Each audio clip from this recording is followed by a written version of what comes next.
Welcome back, crafty friends. It is Alicia of the Call Me Crafty Al YouTube channel, and I am so glad you are here today to watch my little video. Today I'm going to be sharing a look at how I created this shaker thank you card with the Hexagon shaker windows. This is for somebody at work who's been a long-term sub in the area I work. Her last day is tomorrow, so I wanted to give her a little card and just tell her how much I appreciate her hanging out with us for the last couple months. I do want to say in advance that I uploaded part of the process video, and I noticed that probably the first 5 minutes of what you're going to see is blurry. I am so sorry, but I wanted you to see me make the card because it is easy and it's quick, and I thought maybe you would like to see it. So please forgive the blurriness. It does stop, it does get better. So here is a look at how I made this.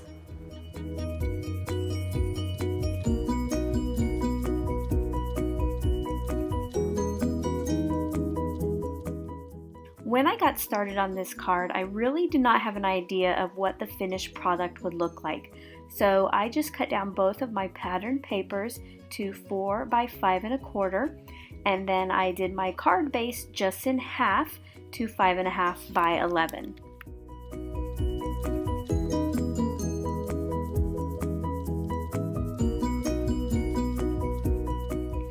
One of the only things I did know was that I wanted to die cut lots of hexagons on the card front and use some of those as shaker windows.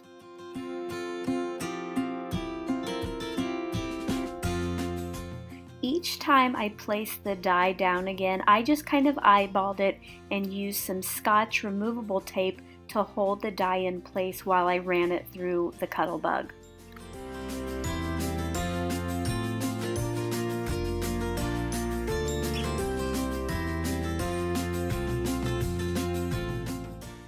Once I had all of the hexagons cut out of my card front, I used the same size to die cut some hexagons from the other pattern paper, and I will be inlaying these later in some of those openings on the card front.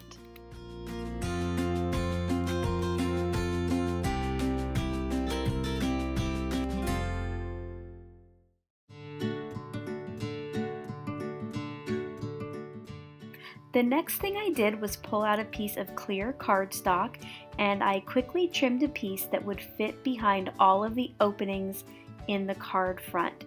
This way was much easier, and later when I inlay the striped pattern paper, it will just sit right on top of that clear cardstock.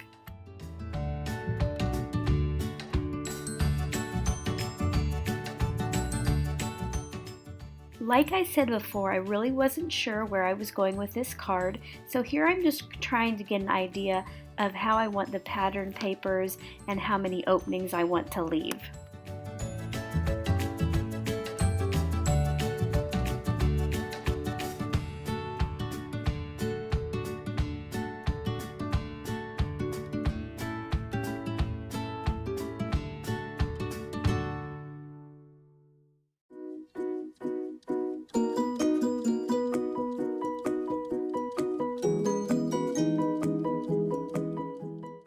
Once I was done placing the striped papers, it was time to pull out my huge roll of foam tape and start outlining each of the openings of my shaker windows.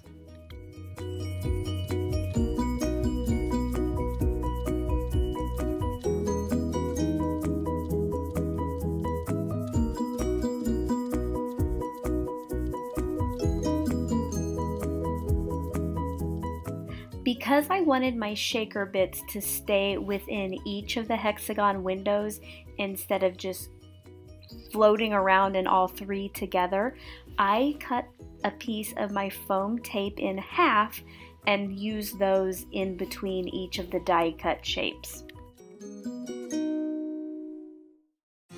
And now it is time to fill up my openings with shaker goodies. I used some small sequins and even some green tube beads in these windows.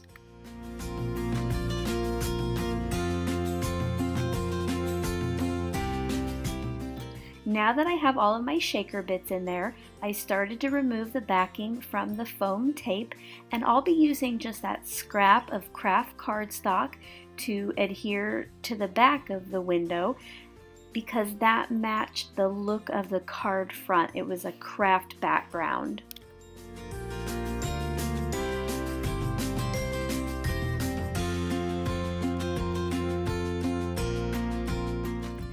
So my card front would sit evenly on the card base.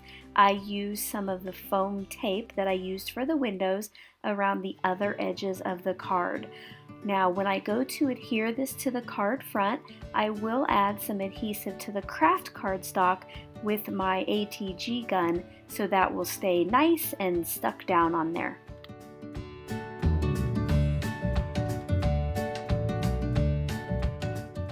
And last but not least, I'm going to add a die cut sentiment. It is a Spellbinders die and it says many thanks. I will be using a pink cardstock for this and just adhering it on the front left of the card.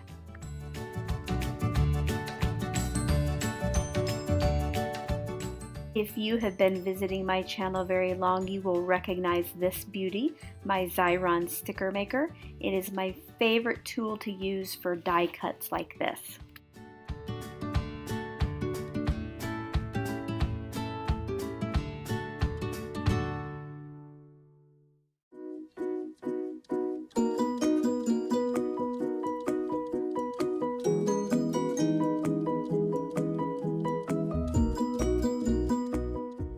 If you enjoyed getting to look at how I made this little card, I hope you'll give my video a thumbs up. If you're new to my channel and would like to know when I upload more videos, I hope you'll hit the subscribe button below and click on the little bell to get notifications. If you're already a subscriber and regular viewer, thank you so much for stopping back by.